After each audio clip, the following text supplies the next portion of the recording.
आम आदमी पार्टी का सबसे पहला एजेंडा इस चुनाव में है किसी भी तरह से केंद्र के अंदर भारतीय जनता पार्टी को, मोदी और अमित शाह जी की जोड़ी को केंद्र के अंदर सरकार बनाने से रोकना। आज हमारा सबसे बड़ा मैनिफेस्टो यही है। जो कुछ करने की ज़रूरत पड़ेगी हम उसके लिए वो सब करेंगे जो अमित शाह और मोदी जी की जोड़ी को केंद्र में सरकार बनाने से रोके।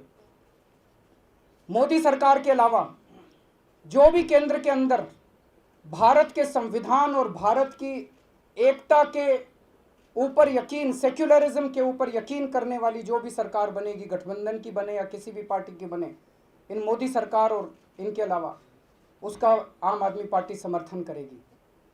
और समर्थन करते वक्त आम आदमी पार्टी उम्मीद करेगी कि दिल्ली की जो 70 साल पुरानी मांग है दिल्ली के लोगों की कि दिल्ली को पूर्ण राज्य का दर्जा दिया जाए, उस मांग को अब पूरा किया जाएगा। पिछले 70 साल से दिल्ली के लोग अपने सम्मान की लड़ाई लड़ रहे हैं। पिछले 70 साल से दिल्ली के लोग अपने न्याय की लड़ाई लड़ रहे हैं, बराबरी की लड़ाई लड़ रहे हैं। दिल्ली के लोगों को सेकंड क्लास सिटीजन का ट्रीटमेंट दिया जाता है। हरियाणा, पंजाब, तमिलनाडु, महाराष्ट्र, आसाम, उधर गुजरात और इधर मणिपुर, नागालैंड, जम्मू कश्मीर से लेकर केरला तक हर राज्य को पूर्ण राज्य का दर्जा दिया जा चुका है। हर राज्य के लोग अपनी सरकारें चुनते हैं और जो सरकार लोग चुनते हैं उस सरकार के पास अपने लोगों की इच्छाओं को और अपने लोगों की ज़रूरतों को पूरा करने की सभी ताकतें होती हैं। तो फिर दिल्ली के लोगों के पास ये अधिकार क्यों नहीं है? दिल्ली के लोग जो अपनी सरकार चुनते हैं वो उस सरकार के पास कोई ताकत नहीं होती है उनके काम पूरे करने की। तो आज हमारा दिल्ली का सबसे बड़ा मैनिफेस्टो यही है कि आम आदमी पार्टी दिल्ली को पूर्ण राज्य दिलाकर रहेगी। उसके लिए जो भी हमें करना पड़ेगा हम करेंगे।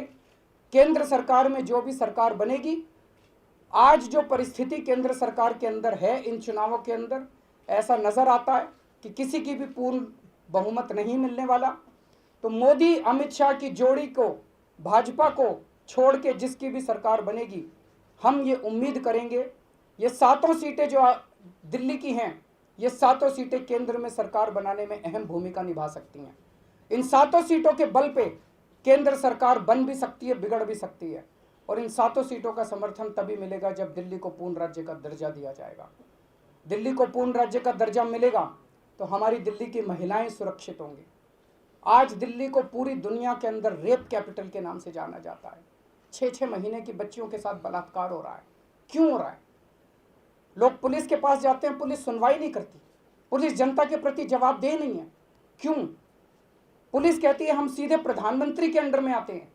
प्रधानमंत्री जी के पास टाइम नहीं है पुलिस के देखने का।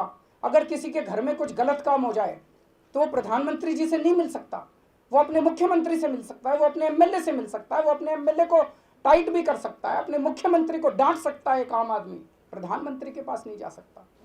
तो दिल्ली पूर्ण राज्य बनेगी, हमारी महिलाएं सुरक्षित होंगी, दिल्ली पुलिस को जनता के प्रति जवाबदेह किया जाएगा। और दिल्ली पुलिस के अंदर आज 2/3 पोस्ट वैकेंट पड़ी हैं, उन पोस्ट्स को भरा जाएगा। आज एक दिल्ली पुलिस का कर्मचारी, एक सिपाही, एक कांस्टेबल 36 घंटे की ड्यूटी करता है बिना सोए हुए। आप उससे कैसे उम्मीद कर सकते हैं कि वो हमें सुरक्षा प्रदान करेगा?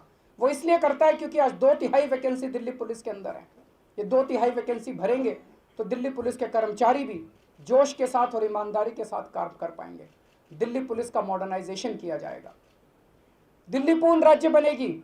आज हमारे बच्चों को कॉलेजों में एडमिशन नहीं मिलते हैं। एडमिशन क्यों नहीं मिलते हैं? क्योंकि दिल्ली के बाहर के लोग दिल्ली के कॉलेजों में आके एडमिशन लेते हैं। हम इसके खिलाफ नहीं हैं, लेकिन दिल्ली से 12वीं पास करने वाले बच्चों के लिए रिजर्वेशन होना चाहिए हमारे दिल्ली के कॉलेजों में। आज 95% नंबर लाने वाले भी हमारे दिल्ली के बच्चों को कॉलेज में एडमिशन नहीं मिलते। दिल्ली पूर्ण राज्य बनेगी तो दिल्ली के सारे कॉलेजों के अंदर 85% सीट्स हम लोग दिल्ली से 12वीं पास करने वाले बच्चों के लिए रिजर्व कर देंगे। हम दिल्ली के अंदर इतने कॉलेज, आज हम दिल्ली में कॉलेज खोलने के लिए इनसे जमीन मांगते हैं तो जमीन नहीं देते। आज हम कॉलेज खोलने के लिए हमें परमिशन लेनी पड़ती है केंद्र सरकार से। नई यूनिवर्सिटी खोलने के लिए हमें परमिशन लेनी पड़ती है केंद्र सरकार से। 4 साल पहले हमने केंद्र सरकार से परमिशन मांगी थी, अभी तक उन्होंने परमिशन नहीं दी हम लोगों को।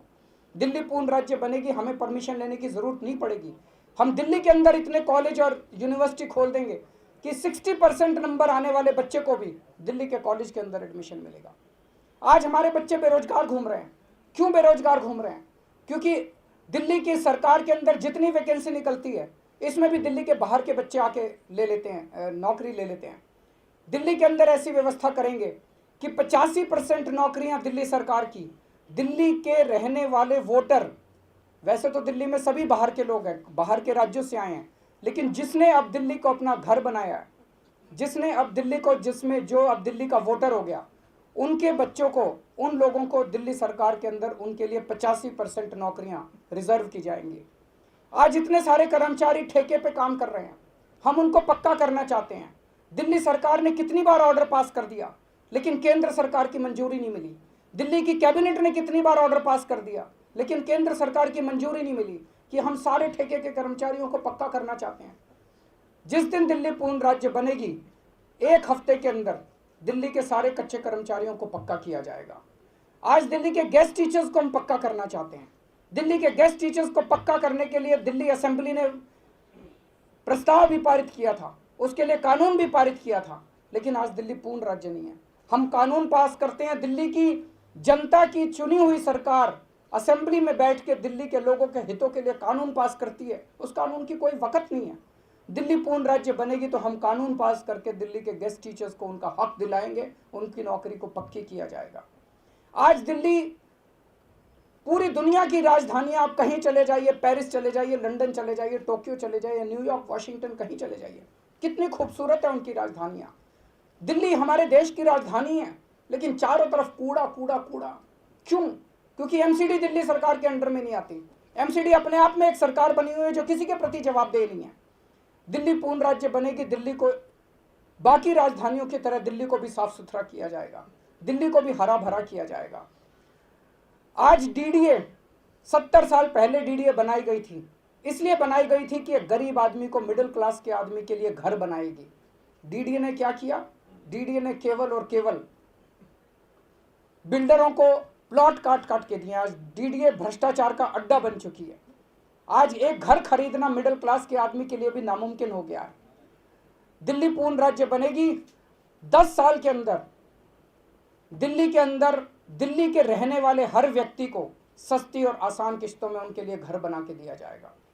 तो दिल्ली पूर्ण राज्य बनेगी, और भी बहुत सारे काम हो सकते हैं। हमें दिल्ली की सरकार को उनसे काम करने के लिए केंद्र सरकार से कोई परमिशन लेने की जरूरत नहीं पड़ेगी। दिल्ली पूर्ण राज्य बनेगी, एंटी करप्शन ब्रांच वापस दिल्ली के लोगों के अंडर में आएगी। सब लोगों को, दिल्ली के लोगों को याद है कि 49 दिनों में किस तरह से दिल्ली के अंदर भ्रष्टाचार खत्म हो गया था, क्योंकि 49 दिनों में एंटी करप्शन ब्रांच हमारे पास थी। लेकिन मोदी सरकार ने आने के बाद हमसे एंटी करप्शन ब्रांच छीन ली और आज फिर से दिल्ली के अंदर भ्रष्टाचार व्याप्त है। वापस दिल्ली सरकार के अंडर में एंटी करप्शन ब्रांच और पुलिस आएगी तो दिल्ली से भ्रष्टाचार भी दूर करेंगे। और भी बहुत सारे काम हैं जो दिल्ली के अंदर हो सकते हैं जब दिल्ली पूर्ण राज्य बनेगी। इन दोनों पार्टियों ने अभी तक हमें धोखा दिया। कांग्रेस ने पिछले 20 साल से कांग्रेस कहते आई है कि अगर उनके 7 एमपी आएंगे तो वो दिल्ली को पूर्ण राज्य बनाएगी। हर मैनिफेस्टो में कहती थी। दिल्ली के लोगों ने 2 बार कांग्रेस के 7 एमपी बनाए, लेकिन कांग्रेस ने धोखा दिया। भारतीय जनता पार्टी ने पिछली बार 2014 के चुनाव में मोदी जी ने खुद दिल्ली में रामलीला मैदान में आके बोला कि 7 एमपी मेरे बना दो, मैं दिल्ली को पूरा राज्य बनाऊंगा। लेकिन मोदी जी ने भी धोखा दिया, 5 साल के अंदर उन्होंने पूरा राज्य नहीं बनाया। दिल्ली आम आदमी पार्टी दिल्ली के लोगों की पार्टी है। आम आदमी पार्टी के अगर 7 एमपी आते हैं, हमें जो कुछ करने की जरूरत पड़ेगी, हम इस बार दिल्ली को पूर्ण राज्य बनवा के रहेंगे। अब मैं मनीष सिसोदिया से निवेदन करूंगा कि वो अपनी बात रखें।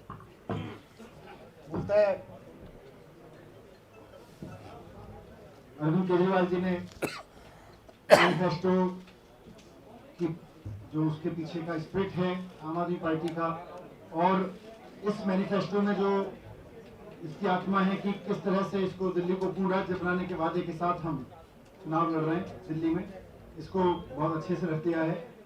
मुझे लगता है बहुत सारे मुद्दे हैं जो दिल्ली सरकार, क्योंकि हम मैनिफेस्टो कमेटी के अंदर हमने इस पर काफी डिस्कस किया था कि किस तरह से दिल्ली सरकार के बहुत सारे ऐसे काम जो संविधान के तहत दिल्ली सरकार के दायरे में रखे गए, लेकिन पूर्ण राज्य ना होने के कारण कभी भी करने में अड़चने आती हैं।